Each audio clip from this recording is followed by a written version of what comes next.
దేవుని నామానికే మహిమ కలుగును గాక. క్రీస్తునందు నా ప్రియ సహోదరి సహోదరులందరికీ ప్రభు అయిన యేసుక్రీస్తు నామం పేరట నా నిండు హృదయపూర్వక శుభాభివందనములు తెలియజేస్తున్నాను. ఈ యొక్క సమయంలో దేవుడు నాకు ఇచ్చిన ప్రేరణ బట్టి ఈ రెండవ భాగంగా యేసు యూదులకు ఆటంకం, గ్రీకులకు వెర్రితనం, మరి నీకు అనే ఈ యొక్క వాక్య సందేశ రెండవ భాగాన్ని మీ ముందు ఉంచడానికి నేను ఇష్టపడుతూ ఉన్నాను. గడిచిన వారం మీరు యూదుల గురించి కొన్ని విషయాలు తెలుసుకుని ఉన్నారు. యూదులు అనబడిన వారు ఏ విధంగా ఉన్నారో, యేసుక్రీస్తు వారి కాలంలో ఏ విధంగా వారు జీవించేవారో మనం తెలుసుకుని ఉన్నాం.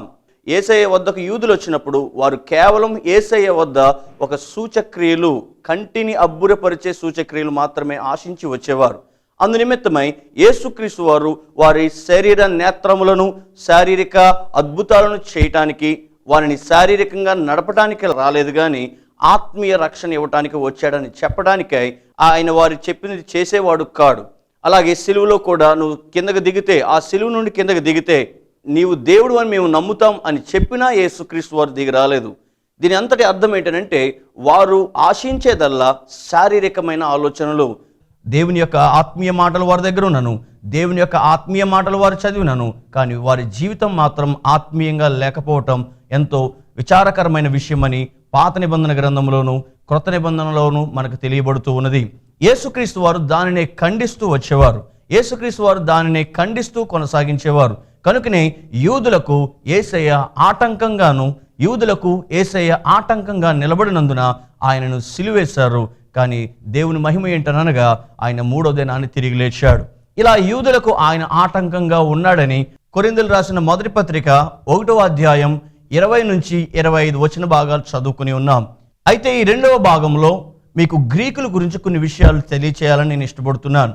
ఈ కొరింథీయులకు ఈ యొక్క పత్రిక పంపడానికి గల ఉద్దేశాలన్నిటిలో ఒక ఉద్దేశము, ఆ రోజుల్లో సంఘం వెలుపటున్న గ్రీకులు వారికి ఉన్న జ్ఞానము అదే గొప్ప, అదే ఘనత అని అనుకుంటూ భావిస్తున్న వారి యొక్క లక్షణము ఏమాత్రము కొరింథీలో ఉన్న సంఘమునకు అంటకూడదని, అది ఎంత మాత్రము సరైనది కాదని తెలియచేస్తూ, జ్ఞానం అనేది ఏ మాత్రము గొప్పతనమైనది కాదని, దేవుని గురించిన జ్ఞానము కలిగి ఉండాలని పౌలు ఈ పత్రికను రచించి ఉన్నాడు. మానవ చరిత్రలో గ్రీకులు ఎంతో పెద్ద పాత్రనే వహించి ఉన్నారు. బైబిల్ గ్రంథములో గ్రీకుల గురించిన కొన్ని ప్రవచనాలు కూడా క్రీస్తు పూర్వం ఇవ్వబడి ఉన్నవి. వారి సామ్రాజ్యం ఎదగక మునిపే, వారి సామ్రాజ్యం ఎంతో ఖండాలు దాటక మునిపే బైబిల్లో వారి గురించిన మాటలు దానియేలు ప్రవచించడం మనం చూడవచ్చు. గ్రీకులకు ప్రత్యేకమైన విధానం మొదటి నుండి కొనసాగించబడుతూ ఉండేది. వారు చాలా జ్ఞానవంతులని అనేకులు సద్బోధించేవారు. నిజానికి ఫిలాసఫీ అనే మాట వారి దగ్గర నుండే వచ్చి ఉన్నది. ఫిలాసఫీ అని అంటే జ్ఞానమును ప్రేమించుట అని అర్థం. ఫిలాసఫీ అని అంటే జ్ఞానమును ప్రేమించుట అని అర్థమిచ్చుచున్నది. సోఫియా అనగా జ్ఞానము, ఫిలియో అనగా ప్రేమ. కనుక జ్ఞానమును ప్రేమించు అనే ఒక సిద్ధాంతము వారి యొద్ద నుండే వచ్చింది. ఫిలాసఫీ వారి దగ్గర నుండే వచ్చిందని మనందరికీ తెలుసు. ఇలాంటి జ్ఞానమును ప్రేమించే ఈ గ్రీకులు జ్ఞానవంతంగా ఉండటం, జ్ఞానవంతంగా మాట్లాడటం, జ్ఞానవంతంగా నడవటం వారికి ఎంతో అద్భుతమైన కార్యమని, వారి జీవితాల్లో ఎంతో గొప్ప ఉన్నతమైనదని వారు భావించేవారు. కనుకనే గ్రీకుల చరిత్రలో సోక్రటీస్, ప్లేటో, అరిస్టాటిల్, అలెగ్జాండర్ అను వీరందరూ కూడా ఎంతో ఉన్నత స్థానాన్ని కలిగి ఉన్నారు. వారి జ్ఞానవంతమైన మాటలు, వారి జ్ఞానవంతమైన సిద్ధాంతాలు, వారి జ్ఞానవంతమైన విధానాలు బట్టి గ్రీకులు ఎంతో ఉప్పొంగుతూ జీవించేవారు. ఇంకో మాటలో చెప్పాలనంటే జ్ఞానం కలిగి ఉన్నవాడు గొప్పవాడు అని అర్థం. జ్ఞానం ఎవరికైతే ఉంటుందో వాడి ఘనమైన వాడు అని అర్థం. జ్ఞానం ఎవరైతే కలిగి ఉంటారో వారి సమాజంలో ఎంతో ఉన్నతమైన వాడని అర్థం. ఇలా జ్ఞానమును బట్టి వారు ఎంతో ఉప్పొంగుతూ జీవించేవారు. మనం అపోస్తలుల కార్యంలో అపోస్తలుడైన పౌలు అక్కడున్న ఏథెన్స్ పట్టణంలో ఉన్నప్పుడు ఏథెన్స్ వారితో తర్కించుచున్న విధానం కూడా చూడవచ్చు. వారి సొంత ప్రయత్నాలతో, వారి సొంత జ్ఞానంతో దేవుణ్ణి ఏదో రకంగా కనుగోవాలని ఆలోచించుతూ వివిధమైన వాటన్నిటినీ కూడా దేవునిగా ఆరాధించేవారు, వివిధమైన వాటన్నిటినీ కూడా దేవునిగా ఎంచుకునేవారు. కనుక చివరికి వారికి ఏమీ తెలియని సమయంలో తెలియబడని దేవునికి ఆరాధన అని కూడా తెలియజేశారు. అలాంటి దానిని చూచే అపోస్తలుడైన పౌలు, మీరు తెలియకుండా మీరు దేవుణ్ణి ఆరాధిస్తున్నారు, మీరు దేని గురించి అయితే తెలియకుండా ఉన్నారో అది తెలియచేయడానికే ప్రభువు నన్ను పంపి ఉన్నాడని చెప్పి దేవుని గురించిన విషయాలు వీటన్నిటినీ తెలియజేస్తాడు. అపోస్తలుల కార్యం 17వ అధ్యాయంలో ఈ విషయాన్ని మనం చూడవచ్చు. అయితే గ్రీకుల యొక్క విధానం మనం ఆలోచిస్తే ఎంతో ఉన్నతమైన వారుగా, జ్ఞానమైన వారుగా చరిత్రలో కొనసాగుతూ వచ్చేవారు. యేసుక్రీస్తు వారి కాలంలో కూడా అదే కొనసాగించబడేది. యేసుక్రీస్తు వారి యొక్క కాలంలో కూడా ఈ విధంగానే ఉండేది. సిలువ వేసే సమయంలో యేసుక్రీస్తు వారిని యూదులందరూ పట్టుకుని పిలాతు వద్దకు తీసుకొచ్చి నించుని పెట్టినప్పుడు యేసుక్రీస్తు వారితో పిలాతు మాట్లాడటం మనకు ఒక ఆశ్చర్యాన్ని కలిగిస్తుంది. ఆ విషయాన్ని మనం ఒకసారి బైబిల్లో చదువుదాం. మత్తయి సువార్త 27వ అధ్యాయం 13వ వచనంలో ఆ మాట రాయబడి ఉంది. కాబట్టి పిలాతు, నీ మీద వీరెన్ని నేరములు మోపుచున్నారో నీవు వినలేదా అని ఆయనను అడిగాను. యేసయ్య ఎదుట పిలాతు నిలబడి యూదులందరూ ఆయన మీద నిందలు వేస్తున్నప్పుడు, యూదులందరూ ఆయన మీద అపనిందలు వేస్తున్నప్పుడు, యూదులందరూ ఆయన మీద నేరం మోపుతున్నప్పుడు పిలాతు యేసయ్యను అడిగిన ప్రశ్న ఇదే: వీరందరూ నీ మీద నిందలు వేస్తున్నప్పుడు నీకు వినబడటం లేదా? అనగా నువ్వు మాట్లాడటం నీకు రాదా? దాన్ని ఇంకో మాటలో అర్థం చేసుకోవచ్చు, నీకు జ్ఞానం లేదా అని. నీకు జ్ఞానం ఉంటే ఈ మాటలతో వీరిని ఎదుర్కో. నీకు జ్ఞానం ఉంటే వీరిని నీ మాటలతో ఎదుర్కొని నీవే తప్పు లేనివాడుగా మాట్లాడు, ఏ తప్పు లేనివాడుగా నీ యొక్క సంభాషణలో నీ తార్కిక విధానముతో వారితో మాట్లాడి ఎదిరించు అని యేసయ్యను ఈ విధంగా పిలాతు అడుగుతూ ఉన్నాడు. కానీ యేసుక్రీస్తు వారి జ్ఞానము, యేసుక్రీస్తు వారి గొప్పతనం ఏంటనంటే ఆ క్షణము ఏ మాత్రము మాట్లాడలేదు. ఆ నిమిషము ఈ పిలాతు మాట్లాడిన విధానంలో ఏ ఒక్కటి కూడా మాట్లాడనట్టు బైబిల్ మనకు సెలవిస్తుంది. ఇక్కడ యేసయ్య చెప్పాలనుకుంటున్న విషయం ఏంటంటే, జ్ఞానమును అనుకుని మితిమీరిన విధానంతో వారు హెచ్చించుకుంటూ ఉన్నారు. హెచ్చింపు ఏదైతే మన జీవితంలో హెచ్చింపును కలిగిస్తుందో అది ఎంత మాత్రము జ్ఞానము కాదు. ఏదైతే మన జీవితాన్ని తగ్గిస్తూ మనంతట మనం తగ్గించుకునేటట్లుగా చేస్తుందో అది గొప్ప జ్ఞానమని యేసయ్య ఇండైరెక్ట్గా వారికి తెలియజేసినట్లు మనం చూడవచ్చు. అపోస్తలుడైన పౌలు కూడా ఆ విషయాన్ని తెలియజేస్తున్నాడు. కొరింథీయులకు రాసిన మొదటి పత్రిక 1వ అధ్యాయము 24, 25, 26, 27 వచనాల్లో ఇదే మాట సెలవిస్తున్నాడు. దేవునికి వెర్రితనమే ఉంటే అది మనుషుని జ్ఞానమును కంటే గొప్ప ఘనమైనది. ఒకవేళ దేవునికి బలహీనత అనేదే ఉంటే అది మనిషిని బలము కంటే గొప్పది అని తెలియజేస్తున్నాడు. ఏ విషయాన్ని ఇక్కడ అపోస్తలుడైన పౌలు తెలియచేయడానికి ఇష్టపడుతున్నాడంటే, అపోస్తలుడైన పౌలు యొక్క ఉద్దేశం అంతా కూడా దేవుడు అక్కడ మౌనంగా ఉండటం ఒక గొప్ప తగ్గింపును తెలియజేస్తుంది. ఆ తగ్గింపు వల్లే ఈరోజు మానవ ప్రపంచమంతా హెచ్చింపబడిందని అక్కడ అపోస్తలుడైన పౌలు యొక్క ఉద్దేశం మనం చూడవచ్చు. దేవుని నామానికి మహిమ కలుగును గాక. దేవుడు ఏదైనా చేస్తే అది మనిషికి కాస్త వెర్రితనంగా ఉంటుంది. దేవుడు ఏదైనా తెలియజేస్తే, దేవుడు ఏదైనా కార్యం చేస్తే అది మనిషి జ్ఞానమును బట్టి, తనంతట తాను జ్ఞానమును పొందుకుని వచ్చి చూచిన దాన్ని బట్టి అది వెర్రితనంగానే కనబడుతుంది. కానీ దేవుని యొక్క ఉద్దేశాలు తెలిసిన వాడుగా, దేవునికి దగ్గరగా ఉన్నవాడైతే అది ఎంతో ఉన్నతమైన జ్ఞానం అని తెలియజేయబడుతుంది. కనుక కొరింథీలో ఉన్న సంఘస్థులందరికీ ఇలాంటిది ఏమాత్రము జరగకూడదని, అనగా ఈ యొక్క జ్ఞానమును బట్టి వీరు విర్రవీగుతున్న గ్రీకులను చూచి వీరు ఆ జ్ఞానానికి ఎంత మాత్రము కూడా ఆకర్షితులు అవ్వకూడదని, దేవుని సిలువ ఎంతో గొప్పదని కొరింథీలో ఉన్న సంఘమునకు అపోస్తలుడైన పౌలు రాసిన ఈ పత్రికను మనం చూడవచ్చు. జ్ఞానము గొప్పది అని అనుకుంటున్న వారందరికీ తెలియజేస్తున్న మాట ఏంటంటే, ఆ జ్ఞానము దేవుడు వెర్రితనముగా చేసి ఉన్నాడు. ఎందుకనంటే దేవాతి దేవుడు చేసిన కార్యము ఎంతో ఘనమైనది. ఆయన మౌనంగా ఉండి మనలను హెచ్చింపచేసే గొప్ప కార్యం చేశాడు. తన్ను తాను తగ్గించుకున్నవాడు హెచ్చించబడతాడు, కానీ నాకు జ్ఞానం ఉందని తన్ను తాను హెచ్చించుకున్నవాడు తగ్గించబడతాడనేది ఆ విషయం, ఆ జ్ఞానం అనుకున్న వారెవరికీ తెలియకపోవటం ఒక ఆశ్చర్యకరమైన విషయం. ఏదేమైనప్పటికీ అపోస్తలుడైన పౌలు కొరింథీలో ఉన్న సంఘమునకు ఆ విషయాన్ని తెలియజేస్తూ ఈ జ్ఞానవంతమైన మాటలు మాట్లాడుతూ ఉన్నాడు. ఇంకా ఆ వాక్యాన్ని తెలియజేస్తున్నాడు. ఏదనగా సిలువను గూర్చిన వార్త నశించుచున్న వారికి వెర్రితనమే, కానీ రక్షించబడుచున్న మనకు అది దేవుని శక్తి. సిలువను గూర్చిన వార్త నశించుచున్న వారికి వెర్రితనమే, కానీ రక్షించబడుచున్న మనకు దేవుని శక్తి అని అక్కడ ఉన్న వారందరికీ సెలవిస్తున్నాడు. దాని యొక్క అర్థం ఏంటనగా జ్ఞానము జ్ఞానము జ్ఞానము అదే గొప్ప అని అనుకుంటూ యేసయ్య సిలువ గురించి, యేసయ్య సిలువ వార్తను గురించి వారు వెర్రితనం అని అనుకుంటున్న వారికి నశించిపోయే జ్ఞానం కలిగి ఉన్నారు. అయితే మనమే జ్ఞానం కలిగి ఉన్నామో తెలుసా నా ప్రియ సహోదరి సహోదరుడా?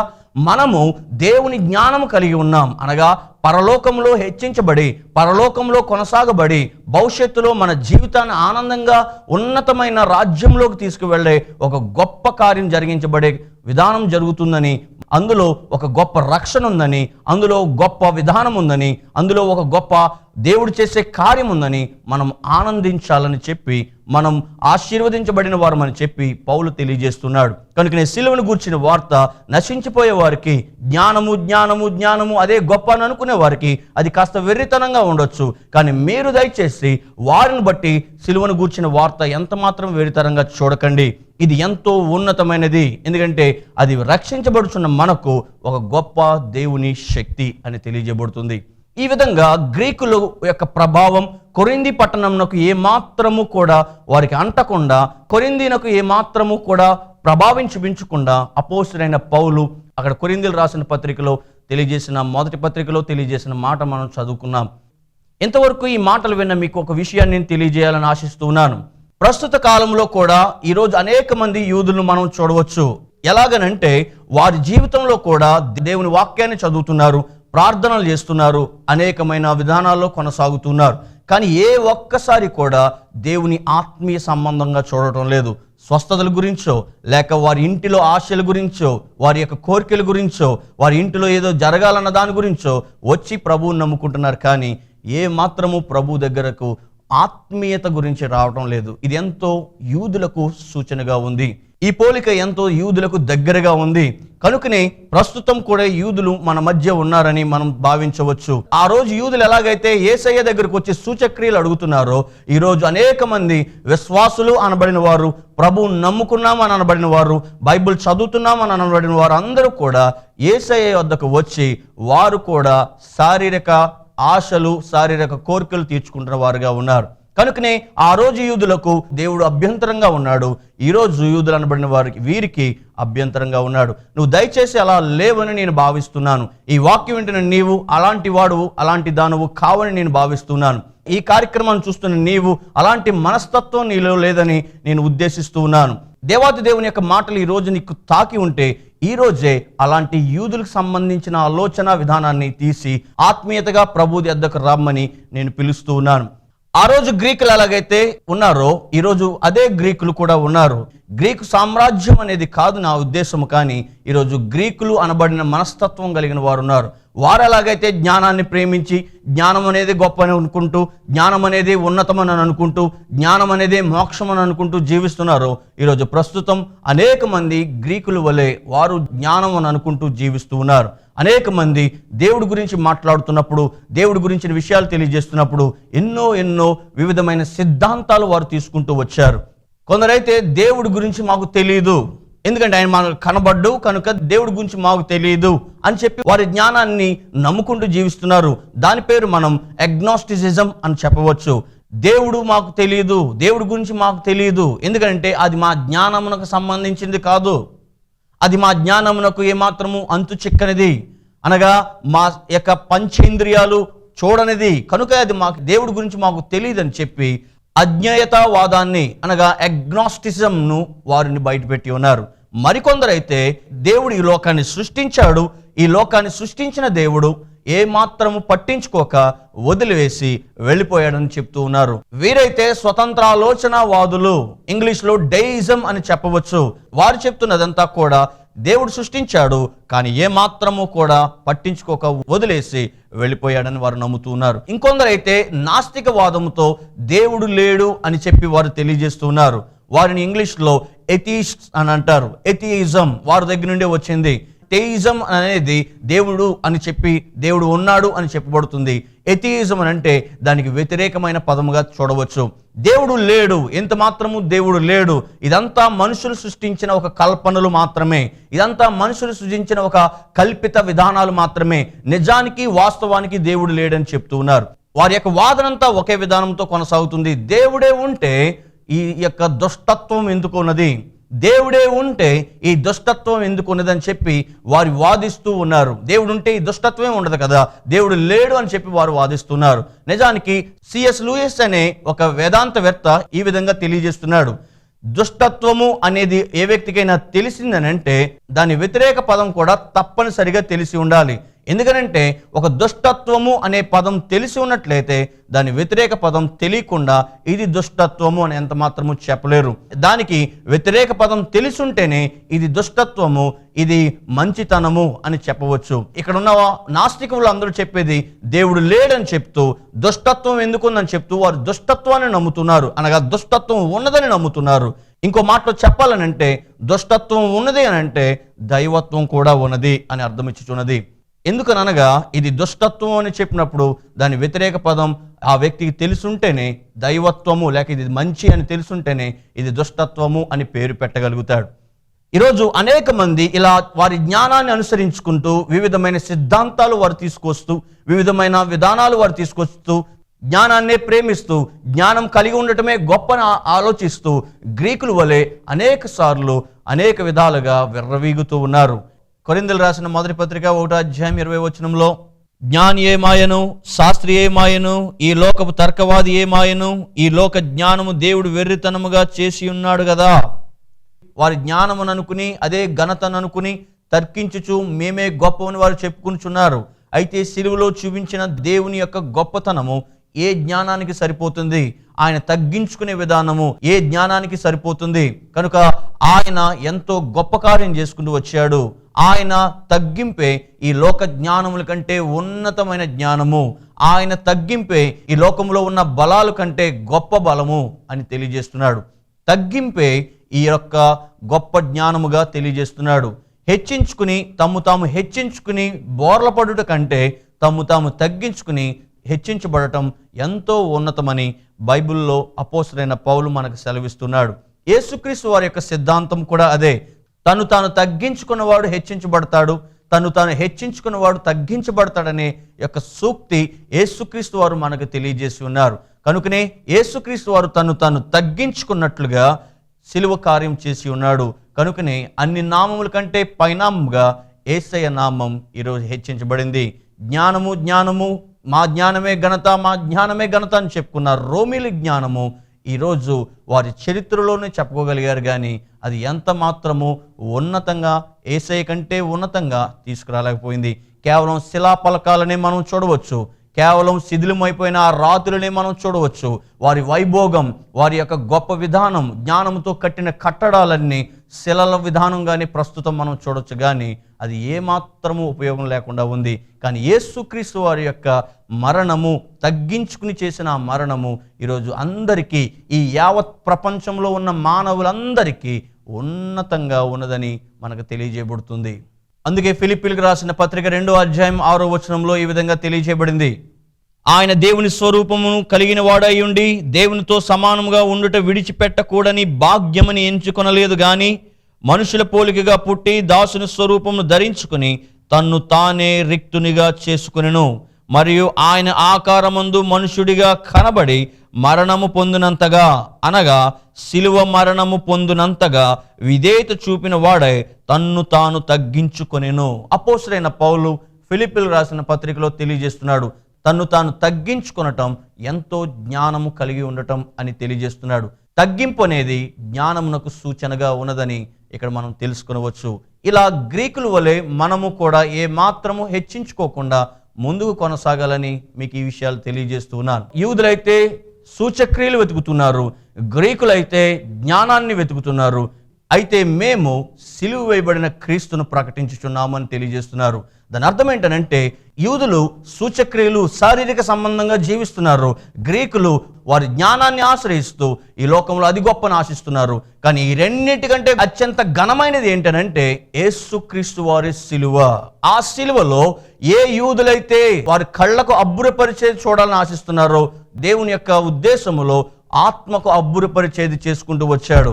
ఏ గ్రీకులైతే జ్ఞానమే గొప్పని అనుకుని అదే ఉన్నతమైనదని అనుకుంటూ విర్రవీగుతూ ఉన్నారు, తగ్గించుకుంటమే గొప్పతనము, ఒక వ్యక్తి నిమిత్తమై మరణమగునంత వరకు తగ్గించుకోవటం గొప్పని క్రీస్తు సిలువలో మనకు తెలియబడుతుంది.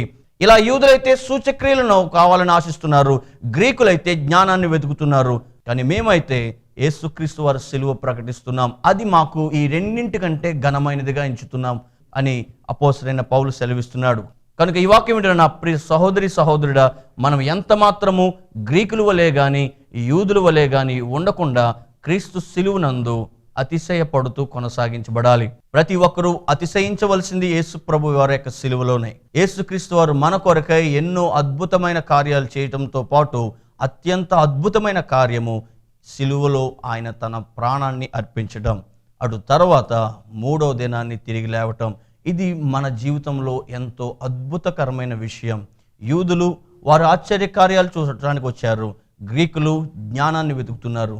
కానీ నీవైతే దయచేసి ఇక నుంచి వారి వలె వెతకకుండా యేసుక్రీస్తు వారి దగ్గర అక్షయతను వెతకాలని, ఆ పరలోక రాజ్యము వెళ్ళే వాటిని వెతకాలని ఈ మాటలు బట్టి నీకు సెలవిస్తూ ఉన్నాను. ఇంతవరకు ఈ వాక్యం విని ఒకవేళ నీ మనసులో నిజమే నా యేసయ్యను నేను నమ్ముకుంటున్నది కేవలం ఈ యొక్క లోక శరీరాశలకే నేను ఒకవేళ నీ ఆత్మ నిన్ను ప్రేరేపిస్తే, ఒకవేళ నీ మనసులో నిజమే నా అజ్ఞానముతో జ్ఞానము అనుకుని నా అజ్ఞానముతో నేను దేవుడు లేడని, ఉన్నా ఎందుకు లేనన్న ప్రవర్తన నాకు కలిగి ఉన్నదని ఒకవేళ నువ్వు గుర్తిస్తే, ఇదిగో ప్రభు ఇప్పుడే నీకు ప్రేరేపిస్తున్నాడు. వీటన్నిటికంటే సిలువ గొప్పతనం మనకు ఉన్నది, వీటన్నిటికంటే సిలువ జ్ఞానం గొప్పది. ఈ లోకంలో ఆయన మరణించటం మనం నరకంలో మరణించకుండా కాపాడటం కొరకే. ఈ లోకంలో ఆయన మరణించడం కేవలం మన ఆత్మలు నరకములో నశించిపోకుండా కాపాడబడుటకే. అక్కడ ఏ సూచక్రియ పనిచేయదు, అక్కడ ఏ జ్ఞానము తప్పించలేదు. కనుక సిలువను గూర్చిన వార్త నశించుచున్న వారికి వెరితనమే, రక్షించబడుతున్న మనకి దేవుని శక్తి అయి ఉన్నదని వాక్యం సెలవిస్తుంది. జ్ఞానాన్ని నమ్ముకోవద్దు, సూచక్రియలకై ఆలోచనలకై ఈ అద్భుతాల కొరకే ప్రభు వద్దకు రావద్దు. నిజానికి ప్రభు మనకిచ్చిన ఆ అక్షయతకు సంబంధించిన రక్షణ మాత్రమే మనం స్వీకరించడానికే రావాలని, విశ్వసించడానికే రావాలని, ఇహలోకంలో ఏదో ఒక రోజు మనం వదిలి వెళ్ళిపోయినా ఆ పరలోకంలో వెళ్తామనే భాగ్యం మనం కలిగి ఉండాలని ఈ మాటలు బట్టి మీకు సెలవిస్తున్నాడు. కనుక ఈ సమయంలో మీ కొరకు చేస్తున్న ప్రార్థనలు నాతో కలిసి ఏకీభవించండి. ప్రేమ కలిగిన యేసయ్య, దయగల తండ్రి, నీ నామమునకు వందనాలు చెల్లిస్తూ ఉన్నాం. ఇదిగో ఇంతవరకు పరమ తండ్రి గ్రీకులకు సంబంధించిన విషయాలు, అలాగే యూదులకు సంబంధించిన విషయాలు మేము ధ్యానించుకుని ఉన్నాం. అయ్యా, యూదులైతే నీ దగ్గరికి వచ్చి కేవలం వారి శారీరక విషయాలను ఆశించేవారు, శారీరక అబ్బురమైన ఆలోచనలు, అబ్బురమైన కార్యాలు చేయాలని ప్రభువా నిన్ను ప్రేరేపించేవారు. కానీ నీవైతే నాయన ఎంత మాత్రము వారికి ఆ విధమైన మార్గంలో నడిపించకుండా పరలోక రాజ్యంలోకి తీసుకువెళ్ళాలని ఎన్నోసార్లు ప్రయత్నించావు. కానీ వారు నిన్ను ఏమాత్రము అంగీకరించకుండా వారిని ప్రభా ఎన్నోసార్లు ఇబ్బంది పెట్టారు. నిన్ను చివరికి సిలువేసి నిన్ను మరణమునకు వారు ఎంతో ఇబ్బంది పెట్టి ఉన్నారు. అయినను కానీ నీ గొప్ప శక్తితో తిరిగి లేవబడిన విధానం బట్టి వందనాలు చెల్లిస్తూ ఉన్నాం. ఒకవేళ మేము కూడా యూదుల వలె జీవించినట్లయితే మమ్మల్ని మన్నించండి. పరమ తండ్రి, మమ్మల్ని క్షమించండి. ఇక నుంచి నిజమైన ఆత్మీయ సంబంధమైన విషయాలు వెతకడానికే సహాయం దయచేయండి. పరమ తండ్రి, ఒకవేళ గ్రీకుల వలె మేము కనుక ఉంటే ప్రభువా, జ్ఞానమును మించుకుని జ్ఞానం కలిగి ఉండి నేను గొప్పవాడిని, నాకు గొప్పతనం ఉందని చెప్పి నన్ను నేను హెచ్చించుకుంటే, ఒకవేళ డబ్బు ఉన్నదని, ఒకవేళ ధనం ఉన్నదని, ఆస్తి ఉన్నదని, అంతస్తు ఉన్నదని, అందరికంటే నేనే ఉన్నతమైన వాడిని ఒకవేళ హెచ్చింపు నాలో ఉంటే దయచేసి క్షమించి నన్ను నేను తగ్గించుకునే జ్ఞానాన్ని కలిగి ఉంటే కృప దయచేయండి. అటువంటి గొప్ప భాగ్యముతో మమ్మల్ని అందరినీ నడిపించమని, ఈ మాటలు విని ఈ కార్యక్రమం వీక్షించి ఈ వాక్య ప్రకారంగా జీవించాలని నిర్ణయించుకున్న వారందరినీ నీ చేతుల్లో పెడుతూ నజరేయుడైన యేసుక్రీస్తును శ్రేష్ఠ నామములో అడిగి వేడుకుంటూ ప్రార్థన చేస్తున్నాము తండ్రి.